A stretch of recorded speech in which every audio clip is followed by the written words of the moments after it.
अस्सलामुअलैकुम। आज हमारा मैथमेटिकल मेथड का लेक्चर नंबर 21 है, जिसमें हम एक पीस वाइज फंक्शन को डिफाइन करने वाले हैं, यानी उसकी फूरियर ट्रांसफॉर्म कैलकुलेट करने वाले हैं। ये क्वेश्चन हमारे पास लॉन्ग क्वेश्चन के लिहाज से इंपॉर्टेंट है। तो फंक्शन हमारे पास क्या है कि जो फंक्शन हमारे पास एफ ऑफ एक्स है वो हमारे पास range 1 minus absolute x over a कब देगा, जब हमारे पास एब्सोल्यूट एक्स क्या हो less than equal to a. और हमारे पास फंक्शन रेंज 0 कब देगा, जब हमारे पास एब्सोल्यूट एक्स क्या हो ग्रेटर देन इक्वल टू ए। तो इसकी हमने पूरा ट्रांसफॉर्म कैलकुलेट करनी है। तो सोल्यूशन में हमारे पास है कि सोल्यूशन में हम सिंपली फूरियर की डेफिनेशन अप्लाई करने वाले हैं। तो हमारे पास f tilde of omega equal है Fourier at x of f of x equal है 1/√2 pi integral minus infinity to infinity f of x e to power minus i omega x d x. ये simply हमारे पास Fourier transform की definition है। अब क्योंकि function हमारे पास piece wise function है, तो इसको डिफाइन करने के लिए हमें पार्टीशन डिफाइन करनी पड़ेंगी। तो हमारे पास simply f tilde of omega equal आ जाएगा 1/√2 पाई। हम होल टर्म से क्या ले लेंगे कॉमन, तो हमारे पास फर्स्ट इंटरवल में आएगा integral minus infinity to minus a f of x e to power minus i omega x d x.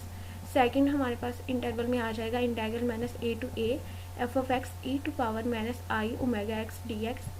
Plus third integral में हमारे पास आ जाएगा integral a to post infinity f of x e to power minus i omega x d x. ये simply हमने partition define किया है। अब हमारे पास पीस वाइज फंक्शन में हमें बताया गया है कि हमारे पास जो फंक्शन है वो जस्ट माइनस ए टू ए के लिए हमें आंसर क्या देगा 1 माइनस एब्सोल्यूट एक्स ओवर ए। बाकी तमाम इंटरवल पे आंसर क्या देगा 0। तो सिंपली हमारे पास integral minus infinity to minus a ये भी हमारे पास इक्वल टू 0 हो जाएगा। इस तरह हमारे पास जो integral a to positive infinity ये भी हमारे पास इक्वल टू हो जाएगा 0। तो सिंपली जो हमारे पास इंटीग्रल आएगा वो आएगा 1/√2 pi integral minus a to a f of x e to power minus iota omega x d x. ये हमने पार्टीशन डिफाइन कर लिया। अब minus a to a interval के लिए हमारे पास फंक्शन किसके इक्वल होगा, हम इसको पुट करेंगे तो हम गए कि हमारे पास 1/√2 pi integral minus a to a function की प्लेस पे अब हमारे पास आ जाएगा 1 minus absolute x over a e to power minus i omega x d x. अब क्योंकि फंक्शन में हमारे पास एब्सोल्यूट यूज़ हो रहा है, तो एब्सोल्यूट के लिए हम डेफिनेशन जानते हैं कि हमारे पास जो एब्सोल्यूट एक्स है वो एक्स कब होगा, जब हमारे पास जो एक्स है वो क्या हो ग्रेटर देन इक्वल टू 0। और हमारे पास एब्सोल्यूट एक्स माइनस एक्स कब होगा, जब हमारे पास जो एक्स हो लेस देन 0। सबसे पहले हमने क्या किया है फूरियर की डेफिनेशन यूज़ की, फिर उस पर हमने अपने जो गिवन पीस वाइज फंक्शन था उसकी पार्टीशन डिफाइन की है। अब क्योंकि फंक्शन में हमारे पास एब्सोल्यूट यूज़ हो रहा था, तो अब हम क्या करें एब्सोल्यूट एक्स की डेफिनेशन अप्लाई करेंगे। तो हमारे पास जो इंटरवल आएगा वो आएगा 1/√2 pi integral minus a to 0। अब जब हमारे पास जो एक्स है वो लेस देन 0 होगा, तो वो किसके इक्वल होगा माइनस एक्स के। तो सिंपली हमारे पास एब्सोल्यूट एक्स की प्लेस पे क्या आ जाएगा minus x e to power minus i omega x d x. Plus second integral हमारे पास होगा 0 से ए, और x greater than equal to 0 के लिए हमारे पास एब्सोल्यूट एक्स किसके इक्वल होगा एक्स।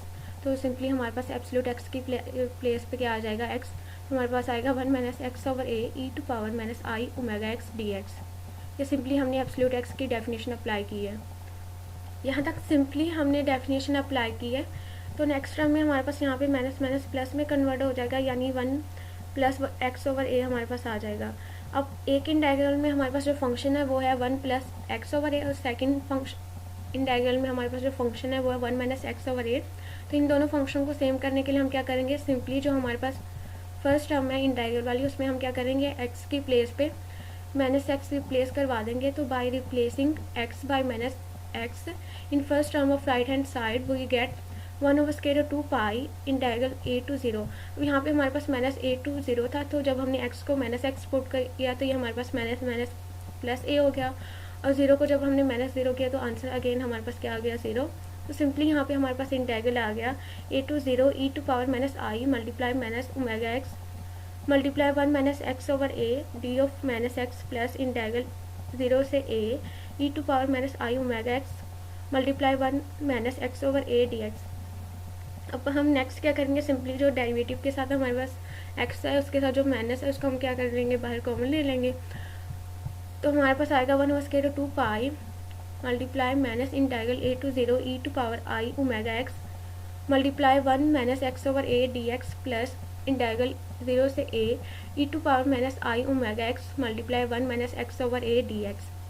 अब यहाँ पे जो हमारे पास इंटाइगल a टू 0 है, तो जब हम इंटाइगल की वैल्यूज़ को यानी अपर एंड लोअर वैल्यूज़ को चेंज करेंगे इंटाइगल में, तो इंटाइगल की वैल्यू चेंज करने से हमारे पास नेगेटिव साइन आ जाएगा। तो सिंपली नेक्स्ट टर्म में हमारे पास आ जाएगा 1/2 पाई माइनस माइनस हमारे प्लस में कन्वर्ट हो जाएगा और इंटाइगल हमारे पास चेंज होके हो जाएगा 0 से a e to power i omega x multiply 1 minus x over a dx plus second integral हमारे पास सेम आ जाएगा। अब यहाँ पे क्योंकि इंटाइगल दोनों सेम है तो हम सिंपली क्या करेंगे, हम इन्हें कॉमन ले लेंगे, तो हमारे पास आएगा 1/2 पाई इंटाइगल 0 से a e to power i omega x plus e to power minus i omega x. अब क्योंकि function 1 minus x over a और 1 माइनस एक्स ओवर a दोनों में कॉमन था, तो इसे हमने सिंपली कॉमन ले लिया और लास्ट में हमारे पास आ गया dx। अब हम क्या करेंगे, इसे कोस का फार्मूला कंप्लीट करने के लिए हम इस इंटाइगल को 2 के साथ मल्टीप्लाई भी करवा देंगे और डिवाइड भी, क्योंकि हम इस फार्मूला को जनरेट करना चाहते हैं।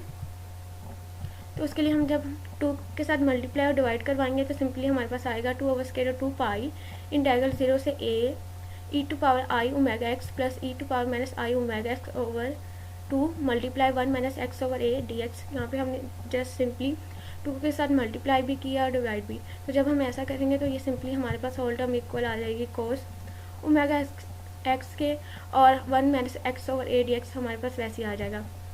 अब इस इंटाइग्रल को सिंप्लीफाई करने के लिए हम सपोज कर लेते हैं कि हमारे पास जो फंक्शन में x ओवर a है वो इक्वल है t। इस तरह जब हम सिंपली x की बात करेंगे तो वो इक्वल होगा a d के, और जब हम डेरिवेटिव की बात करेंगे तो हमारे पास dx इक्वल होगा a dt के। अब जब हमारे पास फंक्शन की जो लिमिट वो 0 से a है, यानी x हमारे पास 0 से a की लिमिट में डिफाइंड है, तो जब हमारे पास x इक्वल टू 0 होगा तो t इक्वल भी 0 होगा, क्योंकि t इक्वल है x ओवर a। तो जब हम x की प्लेस पे 0 पुट करवाएंगे तो हमारे पास t इक्वल हो जाएगा 0। इस तरह जब हमारे पास x इक्वल टू a होगा तो जब हम x की प्लेस पे a पुट करवाएंगे तो सिंपली हमारे पास t इक्वल हो जाएगा 1। तो हमारे पास जो नेक्स्ट इंटाइग्रल आएगा वो हमारे पास आएगा 0 से 1, यानी हम लिखेंगे 2/2 पाई इंटाइग्रल 0 से 1 कोस ओमेगा अल्फा t। अब क्योंकि हम x ओवर a की प्लेस पे का कंसीडर कर रहे हैं t, तो सिंपली हमारे पास आ जाएगा 1 माइनस टी, और dx की प्लेस पे हमारे पास क्या आ जाएगा a dt। तो सिंपली हमने लिखा है a cos of omega a t multiply 1 minus T dt। उसके बाद हम लोग क्या करेंगे, सिंपली t की प्लेस पे s रिप्लेस करवा देंगे, तो हमारे पास आएगा रिप्लेस t बाय x। तो हमारे पास x इक्वल हो जाएगा t और डेरिवेटिव ऑफ x इक्वल होगा डेरिवेटिव ऑफ t, और जब हमारे पास t इक्वल टू 0 होगा तो x इक्वल टू 0 होगा। इस तरह जब हमारे पास t इक्वल टू 1 होगा तो हमारे पास x इक्वल टू 1 होगा।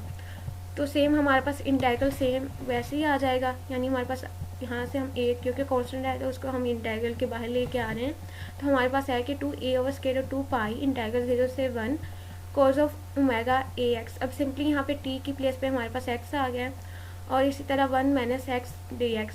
अब यहाँ पे हम लोग फंडामेंटल थ्योरम ऑफ कैलकुलस लगा रहे हैं, यानी हमें पता है कि जो हमारे पास derivative of sine omega x alpha x वो इक्वल होता है कोस ओमेगा अल्फ़ा एक्स, और एंगल का जब हम डेरिवेटिव लेते हैं वो हमारे पास इक्वल आता है अल्फ़ा ओमेगा के।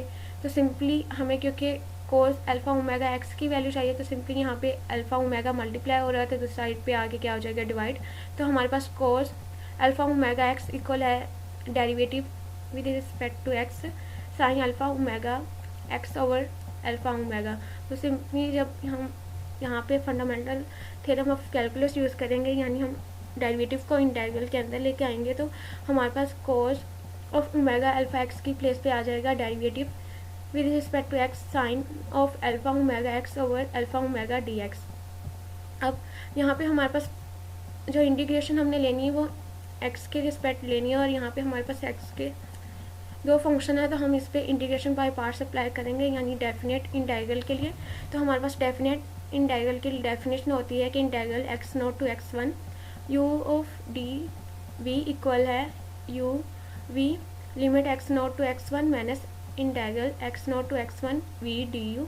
ये जस्ट हमने डेफिनेशन अप्लाई करनी है डेफिनेट इंटीग्रल के लिए। तो यहाँ पे हम जो sign alpha omega x over alpha omega उसको हम सेकंड फंक्शन कंसीडर कर रहे हैं, और 1 माइनस एक्स को फर्स्ट, तो हमारे पास फर्स्ट में हमारे पास आ जाएगा 2a ओवर स्क्वायर 2 पाई। हमारे पास 1 माइनस एक्स, क्योंकि फर्स्ट फंक्शन है तो ये वैसे ही आ जाएगा। जब हम सेकंड फंक्शन की इंटीग्रेशन लेंगे तो सिंपली हमारे पास आएगा sine alpha omega x over alpha omega. Limit हमारे पास होगी 0 से 1 minus integration of integrated factor integral 0 से 1 sine alpha omega x over alpha omega, और डेरिवेटिव ऑफ फर्स्ट फंक्शन हमारे पास क्या है 1 माइनस एक्स, तो इसका जब हम एक्स के रिस्पेक्ट डेरिवेटिव लेंगे तो सिंपली हमारे पास आ जाएगा -1। तो यही चीज़ हमने यहाँ पे लिखी हुई है। अब जब नेक्स्ट स्टेप में हम माइनस और माइनस को आपस में मल्टीप्लाई करवाएंगे तो हमारे पास जो रिमेनिंग आंसर आएगा, क्योंकि यहाँ पे जब हम अपर एंड लोअर लिमिट्स पुट करवाएंगे तो जब हम फंक्शन में 1 पुट करवाएंगे तो 1 माइनस 1 इक्वल हो जाएगा 0, जिससे ये होल टर्म क्या हो जाएगी इक्वल टू 0। इस तरह जब हम 0 पुट करवाएंगे तो हमारे पास साइन 0 पे क्या होता है 0, तो ये होल टर्म हमारे पास क्या हो जाएगी 0। तो सिंपली जो हमारे पास रिमेनिंग आएगा वो आएगा 2a ओवर स्क्वायर 2 पाई इंटीग्रल 0 से 1 sine a omega x over a omega dx। अब हमारे पास एक फंक्शन आया है एक्स का जिसकी हमने इंटीग्रेशन लेनी है, और हमें पता है साइन की इंटीग्रेशन हमारे पास क्या होती है माइनस कोस। तो जब हम इंटीग्रेशन लेंगे तो हमारे पास आएगा 2a over square 2 pi minus cos a omega x over a omega हमारे पास ऑलरेडी था, और जब हमने एंगल के डेरिवेटिव के साथ डिवाइड करवाया तो हमारे पास a ओमेगा आ गया, और लिमिट हमारे पास है 0 to 1। तो नेक्स्ट टाइम में जब हम अपर एंड लोअर लिमिट्स पुट करवाएंगे तो जब हम 1 पुट करवाएंगे तो सिंपली हमारे पास आ जाएगा minus cos a omega over a square omega square minus अब जब हम x की प्लेस पे 0 पुट करवाएंगे तो कोस 0 पे आंसर हमें 1 देता है, तो सिंपली यहाँ पे आ जाएगा -1 over a square omega square. जब हम इसको सिंप्लीफाई करेंगे, क्योंकि डिनोमिनेटर में हमारे पास वैल्यू सेम है, हमारे पास आएगा 2a over square 2 pi multiply minus cos a omega plus 1 over a square omega square. जब हम इसको मज़ीद सिंप्लीफाई करेंगे तो हमारे पास आएगा इक्वल है 2a over square 2 pi 1 minus cos a omega over a square omega square. तो ये हमारे पास 1 minus cos a omega over a square omega square के इक्वल आ गया। अब हमें पता है कि जो हमारे पास 1 माइनस कोस a ओमेगा उसके लिए हमारे पास एक फार्मूला होता है।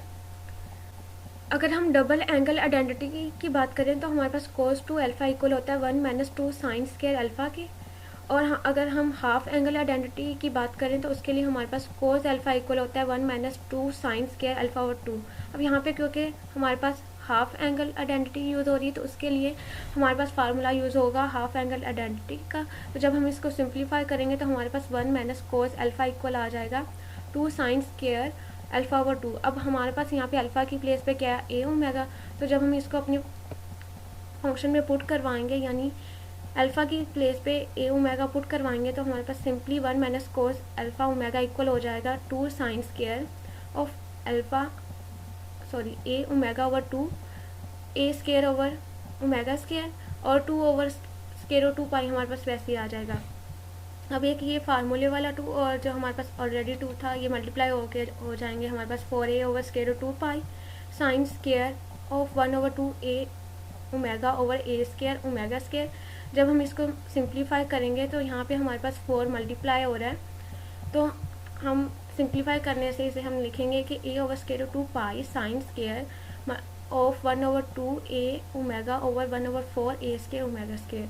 यानी सिंपली यहाँ पे हमारे पास 4 है तो उसको हमने क्या किया है लिख दिया है कि हमारे पास अगर कोई 1 है और उसके ओवर में हम अगेन एक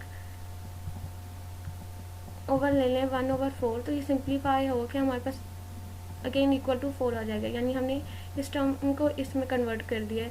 तो सेम यही चीज़ हमने यहाँ पे की है। तो हमारे पास है कि a over square 2 pi sine square of 1 over 2 a omega over 1 over 4 a square omega square. अब हमें पता है कि जो 1 ओवर 4 है वो हमारे पास 1 ओवर 2 का क्या होता है स्क्वायर होता है। तो नेक्स्ट हम क्या करेंगे सिंप्लीफाई करेंगे तो इसको हमारे पास आएगा a over square 2 pi sine square of 1 over 2 a omega over 1 over 2 a omega whole square. तो ये हमारे पास हमारे पीस वाइज फंक्शन की फूरियर ट्रांसफॉर्म आ गई है। तो यही था हमारा आज का लेक्चर जिसमें हमने एक पीस वाइज फंक्शन को डिस्कस करना था जो कि हमारे पास मिड टर्म और फाइनल दोनों के लिए लॉन्ग क्वेश्चन के लिहाज से इंपॉर्टेंट है। आई होप ये क्वेश्चन आपको क्लियर हो गया होगा। अगर किसी का कोई भी क्वेश्चन है तो वो मुझसे पूछ सकते हैं। वीडियो अच्छी लगे तो वीडियो को लाइक ज़रूर करिएगा। अल्लाह हाफिज़।